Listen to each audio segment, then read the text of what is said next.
Hey, what's up? It's GC Kinsey, here to give y'all an update about the physical changes I've had during my second year on testosterone.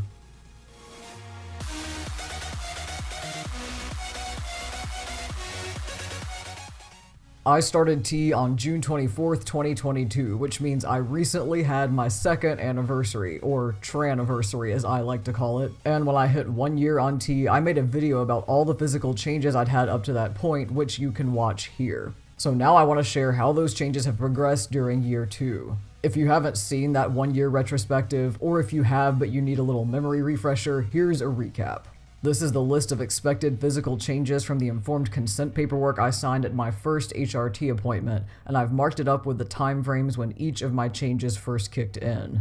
Just like last year, I'm not going to be talking about genital changes or libido changes. That's something I personally just don't feel comfortable sharing on the internet. And also, just like last year, cessation of menstrual periods isn't a relevant change because I'd already stopped those with a different medication more than 2 years before I got on T. But I do want to give updates on all my other changes. So, going in order of when each change first appeared. Number 1, sweating and body odor.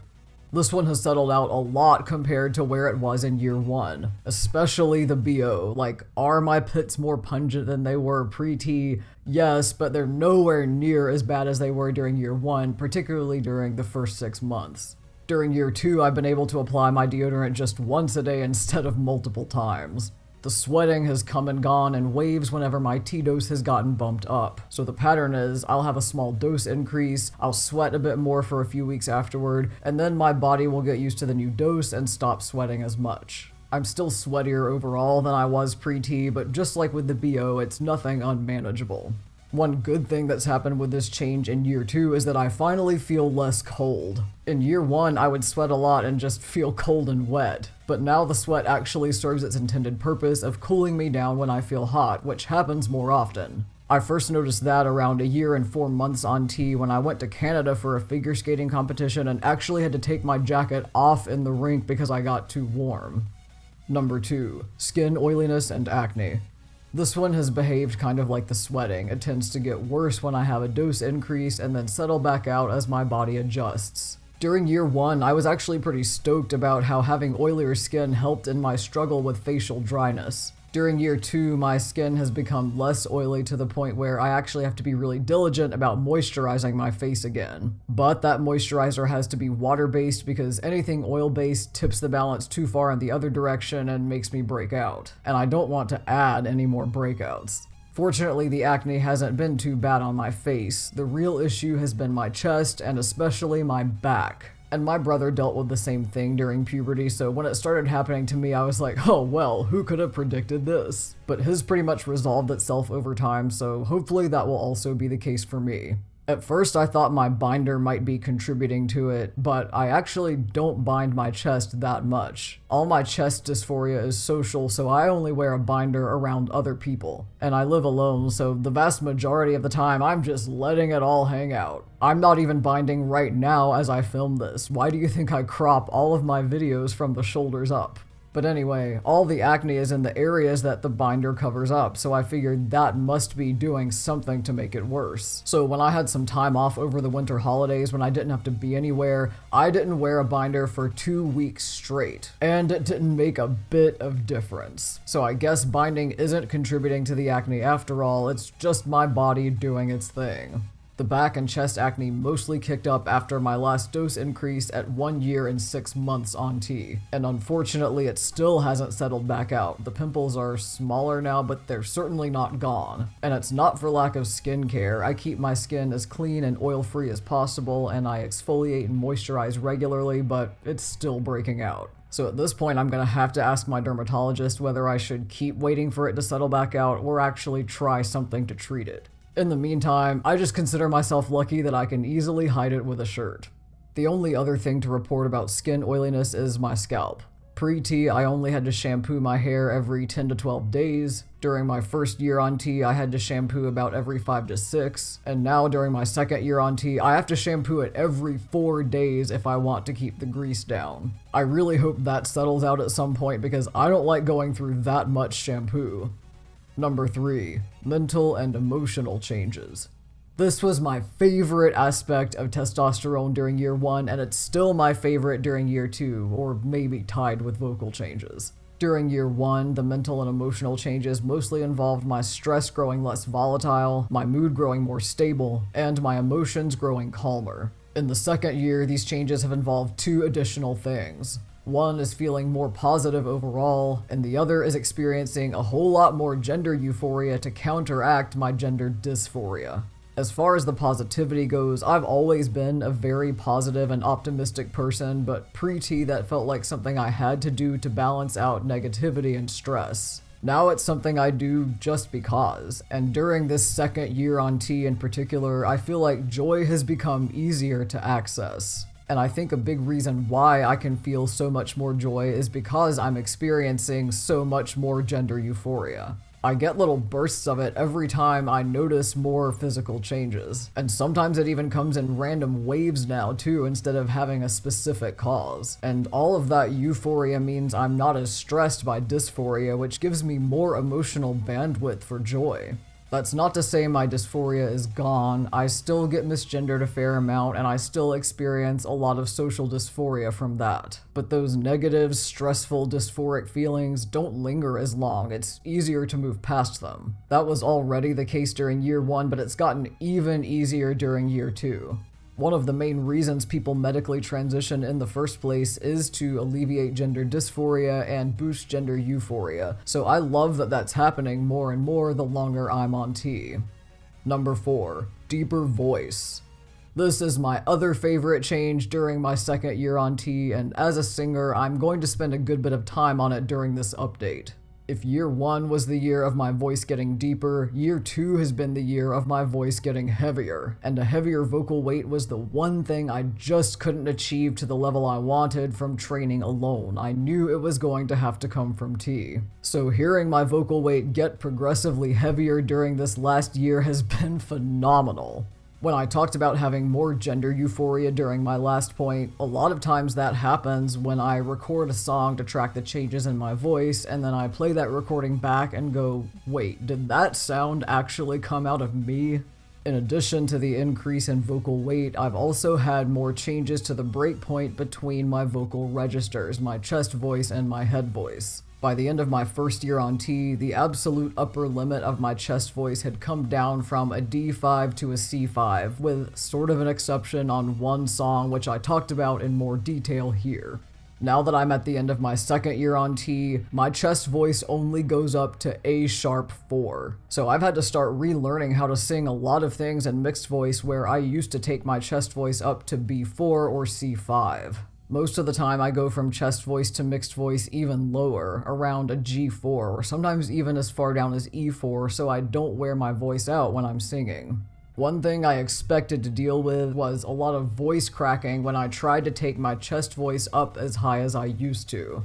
What I didn't expect was the head voice cracks, because for the highest parts of my range, I was already using head voice up there pre-T, so I thought I'll just keep using head voice, but it will sound different or have a different tone. But I had no idea how different those head notes would feel physically as T made my vocal cords thicker. So when I would go to sing a head note or make a quick shift from chest or mixed voice into head, I'd get cracks, I'd get pops, sometimes the sound would even cut out entirely. That first started happening at a year and 8 months on T, and I remember thinking, oh my god, how am I gonna hit any of the head notes in my milestone recordings at a year and 9 months? And it wasn't easy. It's still not easy now as I'm reworking all my muscle memory for singing head notes, but it's better than it was. The main thing I've learned is that I can get a thicker, richer sound and head voice with a lot less effort. I can sing super light and still have it sound really full and heavy. You can actually hear this in my Xiao cosplay music video where I used my head voice a lot. Before T, and even during most of my first year on T, I had to put a lot of force into my head notes to get them to sound as heavy and masculine as I wanted. But now that sound just comes out naturally. It's extremely trippy in the best way.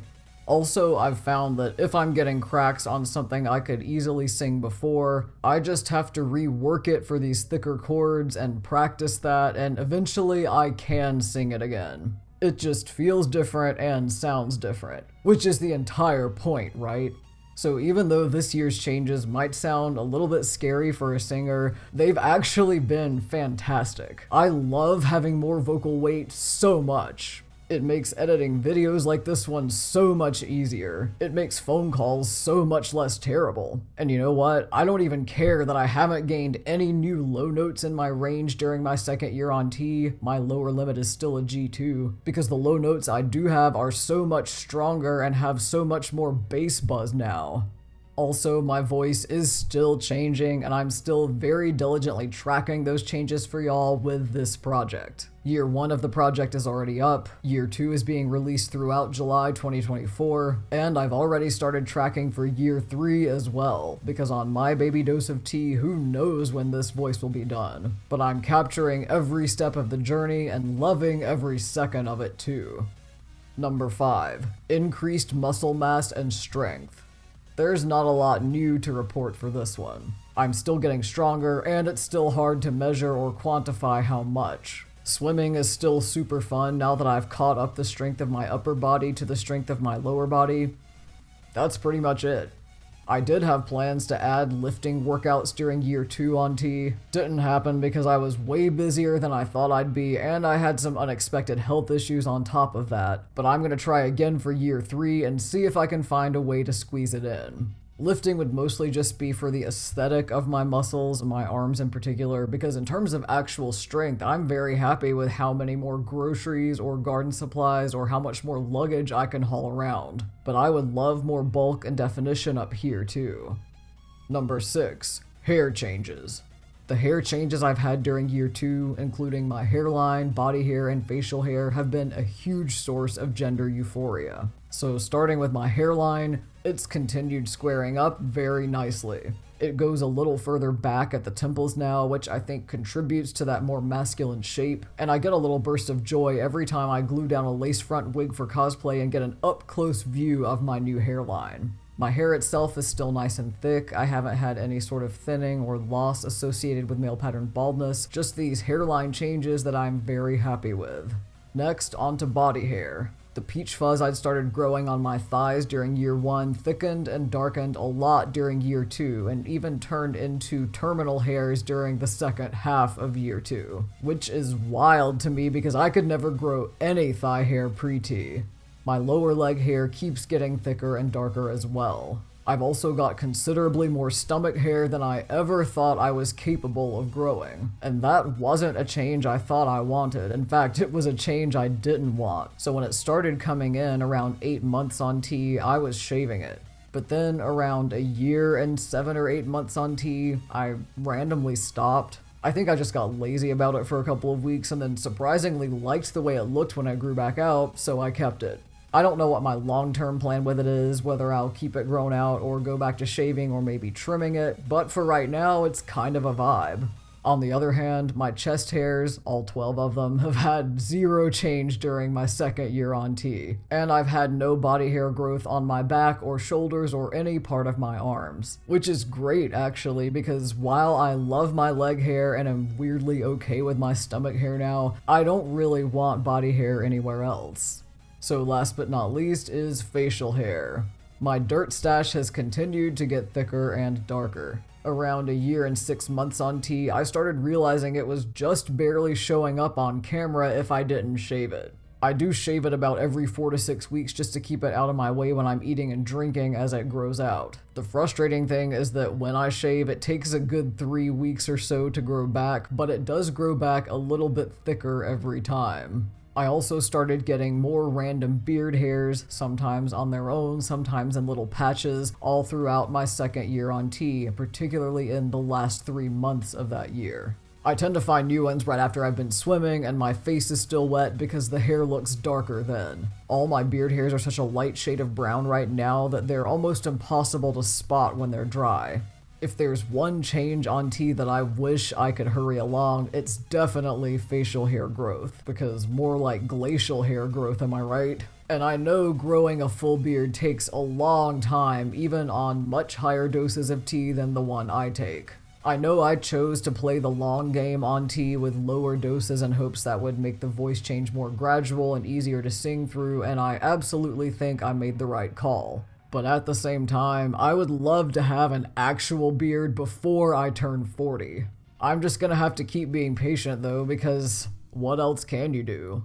And when it comes to my eyebrows, the bane of my existence at this point, I've pretty much given up all hope that T is going to help them any further. They haven't changed at all during year 2. I'm afraid I'm actually looking at a transplant somewhere down the line because I do not want to have to keep filling in my arches with fiber mascara for the rest of my life. Which doesn't even work for swimming, by the way, so that alone means it's not a viable long-term solution. I am going to ask my dermatologist about both minoxidil, better known as Rogaine, and bimatoprost, better known as Latisse, as options for repairing my brows. And heck, I've even heard of Rogaine helping with beards too. But for now, mascara it is. Despite my frustration with my brows and impatience with my beard, overall I am beyond happy with all my hair changes on T, and I can't wait to see how they keep progressing. Number 7. Facial masculinization. This one has continued at a gradual but steady pace throughout year 2. And I think 2 new things are contributing to it now, aside from my jawline being more square like it got during year 1. First is the hair changes I mentioned in my previous point, because as my hairline squares up and my dirt stash becomes more visible, that contributes to my face looking more masculine. But the second is that my neck is getting thicker, which works with my jawline to give my face a more masculine appearance overall. And this is a change that makes me super happy because I've definitely been self-conscious in the past about how thin my neck was in proportion to the rest of my body and how that tended to get read as feminine. Now I feel more confident about my neck, and my collared shirts fit better too. Number 8. Fat redistribution.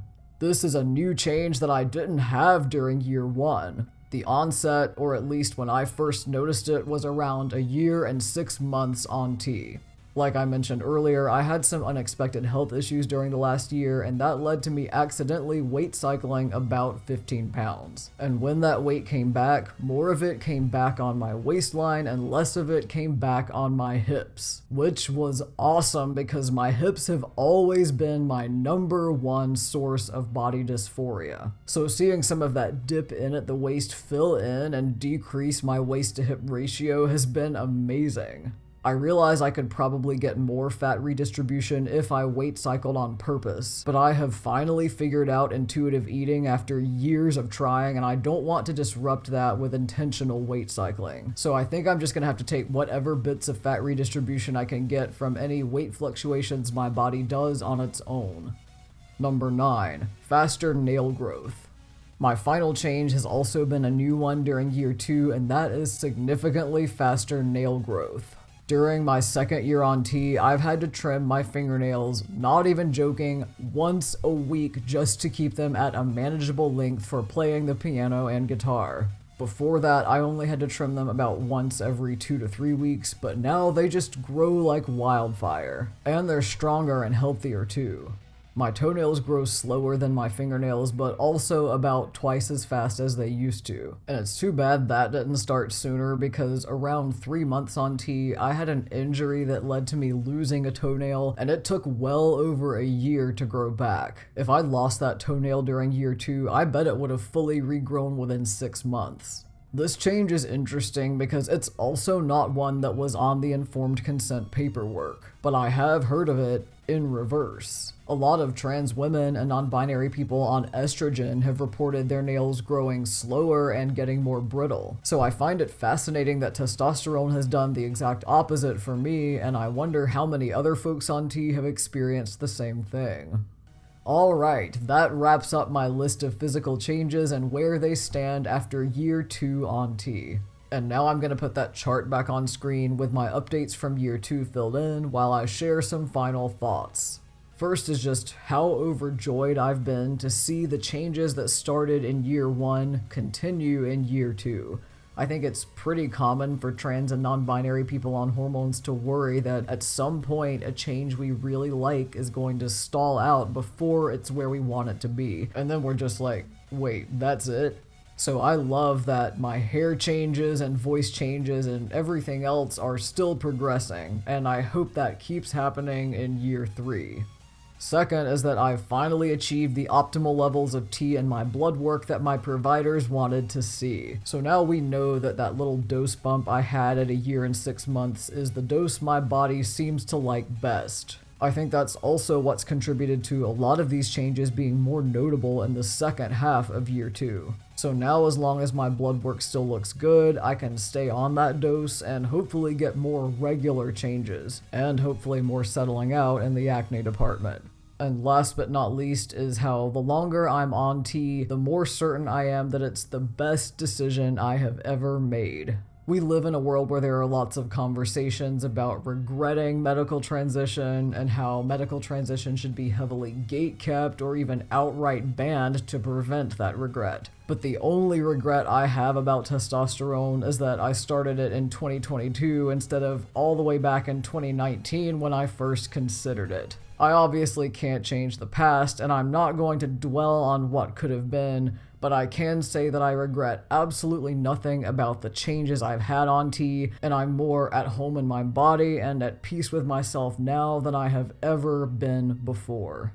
And with that, now is where I want to wrap things up and turn the conversation over to you. If you're on a hormonal transition journey of your own, what has that been like for you? Especially if you're now more than a year in, more than 2 years in, even longer, and you have some hindsight and perspective on that journey. What have you learned? What's gone well? And what would you have done differently? What advice would you give to anyone who's just beginning or considering that journey? And whether you're transitioning with hormones or not, what questions do you have about all this? Drop a comment below and let's get a discussion going. You can also reach out to me on other social media. I'm GC Kinsey across all platforms. And while you're here, feel free to check out some of my other videos. I've got more vlogs like this one about my experiences as a queer person, along with cosplay music videos, cosplay tutorials, a bunch of cool resources for singers about voice changes on testosterone, and more right here on this channel. So make sure to like and subscribe so you don't miss anything new. And with that, thank you so much for watching. I really appreciate all of your support. I hope you enjoyed this update, and I will see you on the next one.